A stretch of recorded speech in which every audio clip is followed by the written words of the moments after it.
P మరియు క్యూలు ఇరువురు కలిసి ఒక వ్యాపారంను చేసి ఉన్నారు. పి యొక్క పెట్టుబడి క్యూ యొక్క పెట్టుబడితో మూడింతలు మరియు పి యొక్క పెట్టుబడి పెట్టిన కాలము క్యూ యొక్క పెట్టుబడి పెట్టిన కాలంతో రెండింతలు. వ్యాపారంలో క్యూనకు వచ్చిన లాభం 4000 అయిన వారికి వచ్చిన మొత్తం లాభం ఎంత అన్నాడు.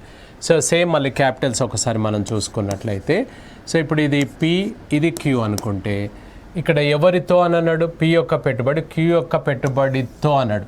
ఎవరితో అన్నాడో వాళ్ళని ఫస్ట్ నిలబెట్టాలి. ఇంతకుముందు ఇటువైపు తీసుకున్నాం ఎందుకంటే ఏ పెట్టుబడితో అన్నాడు కాబట్టి. ఇక్కడ క్యూ యొక్క పెట్టుబడితో మూడింతలంట, ఈయనతోటి ఈయనే మూడింతలు అంటున్నాడు. నెక్స్ట్ టైం కనుక తీసుకున్నట్లయితే టైం ఏం చెప్పాడు సార్, క్యూ యొక్క పెట్టుబడి పెట్టిన కాలంతో అంటే ఈయనను ఫస్ట్ డిసైడ్ చేసి ఈయనతో ఎన్నింతలు అని చెప్పాడు ఇక్కడ. సో ఈయనకు రెండింతలు అని చెప్పాడు, 2 times అనమాట. ఇప్పుడు అగైన్ క్యాపిటల్ ఇంటూ టైం అనమాట. First person capital into time, second person capital into time అనమాట. ఈయన 1 అనుకుంటే ఈయన 2. ఫస్ట్ పర్సన్ క్యాపిటల్ వచ్చేసి 3, ఫస్ట్ పర్సన్ టైం వచ్చేసి 2, second person capital 1, second person time అంటే 6:1 అనమాట. ఇప్పుడు నీకు ఇచ్చింది ఏంటంటే 4000 రూపాయలు వాళ్ళిద్దరి మొత్తమా కాదు.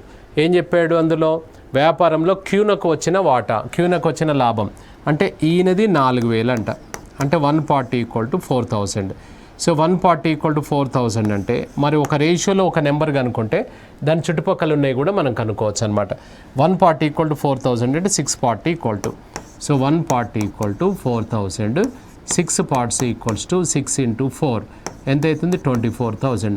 నేను అడుగుతుంది ఏంటంటే మొత్తం అన్నాడు. మొత్తం అంటే ఈయనది 4000, ఈయనది 24,000, ఎంత అవుతుంది మొత్తం 28,000. సో 28,000 ఆన్సర్ వస్తుంది.